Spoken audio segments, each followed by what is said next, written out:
अजय सिंह राहुल भैया जिंदाबाद जिंदाबाद जिंदाबाद जिंदाबाद। अजय सिंह राहुल भैया जिंदाबाद जिंदाबाद। बस है वो काम।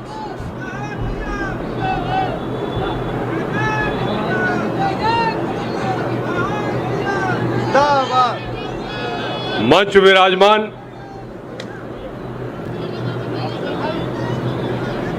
मध्य प्रदेश के पूर्व मंत्री, पूर्व केंद्रीय मंत्री, वर्तमान प्रदेश कांग्रेस कमेटी के अध्यक्ष आदरणीय श्री कमलनाथ जी,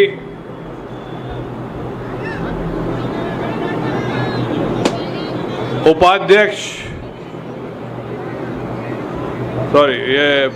कार्यवाहक अध्यक्ष आदरणीय रामनिवास रावत जी, हमारे परम सहयोगी विधानसभा के पूर्व सांसद आदरणीय श्री सोलंकी जी, इस क्षेत्र के चुनाव संचालन करते हुए पूर्व मंत्री बुंदेलखंड से पधारे आदरणीय श्री ब्रजेंद्र राठौड़ जी, हमारे परिवार के सदस्य ब्रजेंद्र राठौड़ जी, और यहाँ पर उनकी ससुराल है, तो देखें क्या होता है। विधायक भाई बैजनाथ कुशवाहा जी छत्तीसगढ़ से पधारे, मंत्री श्री उपाध्याय जी, बड़ा महाराष्ट्र से विधायक जी आदरणीय सुनील जी, मंच विराजमान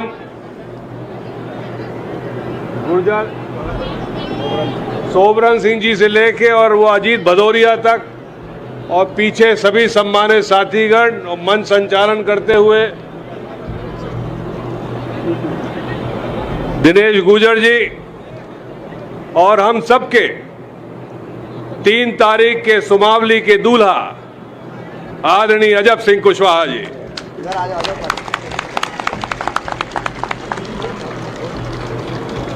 चेहरों ठीक ठाक है,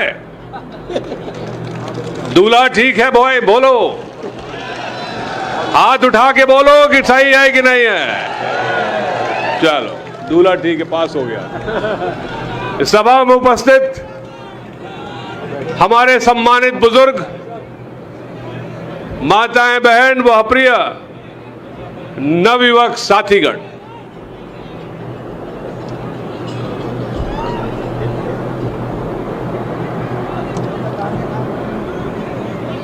मैं अपना थोड़ा परिचय बता दूं। आदरणीय कमलनाथ जी और हमारे पिताजी 1977 से सहयोगी रहे हैं। हमारे पिताजी स्वर्गीय अर्जुन सिंह जी 3 बार मध्य प्रदेश के मुख्यमंत्री रहे, और इसी अंचल में चाहे वो मलखान सिंह हो, चाहे वो फूलन देवी जी का सरेंडर हो, तो उन्हीं के शासनकाल में हुआ। लेकिन आज हम यहां पर काहे के लिए उपस्थित हैं? बहुत सारे वक्ताओं ने किसी व्यक्ति को गद्दार कहा, मैं उसको दोष नहीं मानता हूं। जो परिवार की पृष्ठभूमि होती है, जो परिवार की पृष्ठभूमि होती है, वो देर सबेर निकल आती है। वही सिंधिया जी ने किया जो उनके यहां होता था।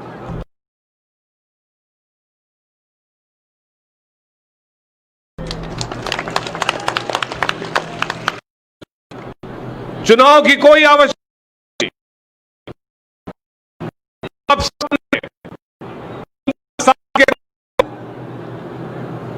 कांग्रेस पार्टी को सरकार सौंपी।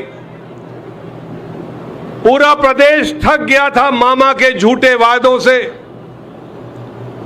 पूरा प्रदेश समझने लगा था कि मामा का असली चेहरा क्या है। और 2018 में कांग्रेस पार्टी की सरकार आदरणीय कमलनाथ जी के नेतृत्व में दी।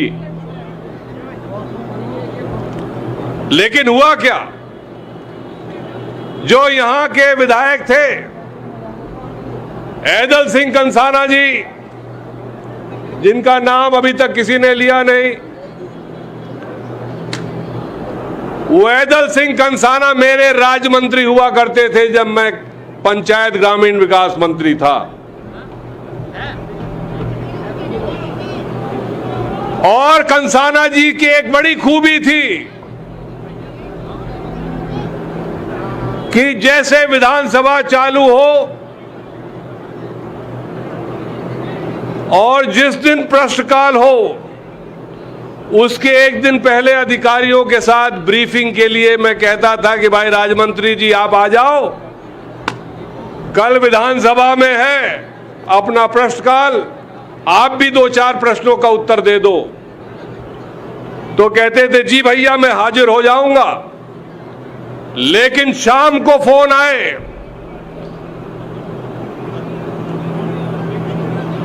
कि राहुल भैया मैं माफी चाहता हूं, मेरा रेत का ट्रक पकड़ गया इसलिए मैं वापस मुरैना जा रहा हूं। मंत्री की हैसियत से और आज तक उनका चरित्र नहीं बदला है। ये वही कंसाना जी हैं जिन्होंने कांग्रेस पार्टी को बेचकर आज भारतीय जनता पार्टी के उम्मीदवार बने। इन्होंने क्या नहीं बेचा? चंबल की रेत बेची, अवैध शराब बेचते हैं, टोल प्लाजा बेचते हैं। और यदि मैं कहूं वो कम है, मुरैना और चंबल का सबसे बड़ा माफिया का ग्रोह कौन है? वो वैदल सिंह कंसाना है।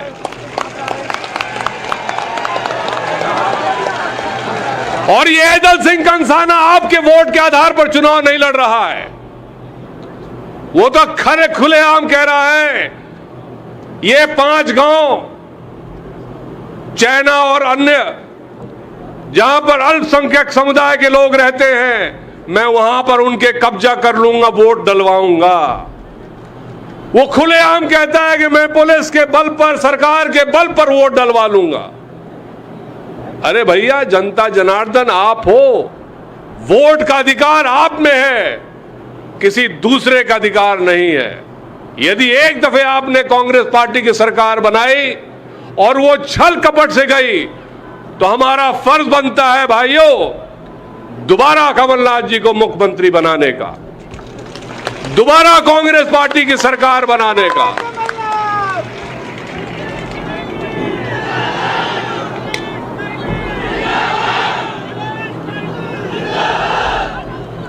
भाई ब्रिजेंद्र सिंह राठौड़ जी ने सही कहा कि मुरैना की तासीर अलग है। जब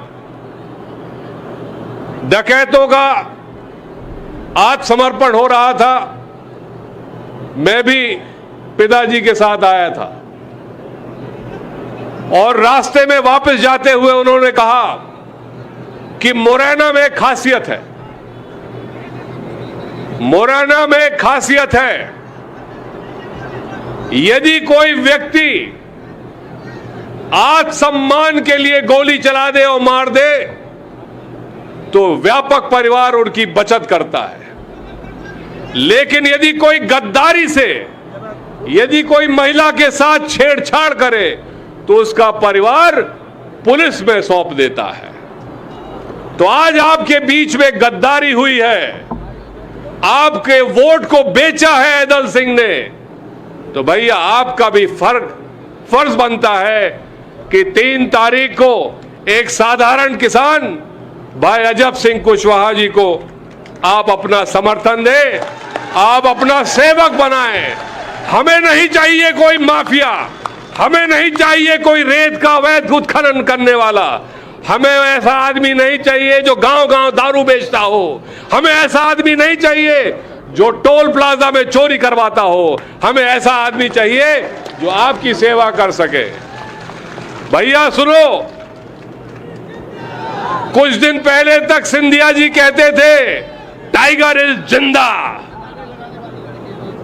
टाइगर जिंदा है अभी भी, ये सिंधिया जी कहते थे। लेकिन परसों क्या कहा? काला कौआ हूं मैं। भैया कौआ के बारे में आप अच्छी तरह जानते हो, अभी तो कुछ ही दिन हुए हैं, टाइगर से कौवा बन गए। 3 तारीख के बाद वो क्या रहेंगे, क्या बनेंगे, ये आप तय करेंगे। बहुत बहुत धन्यवाद। जय हिंद।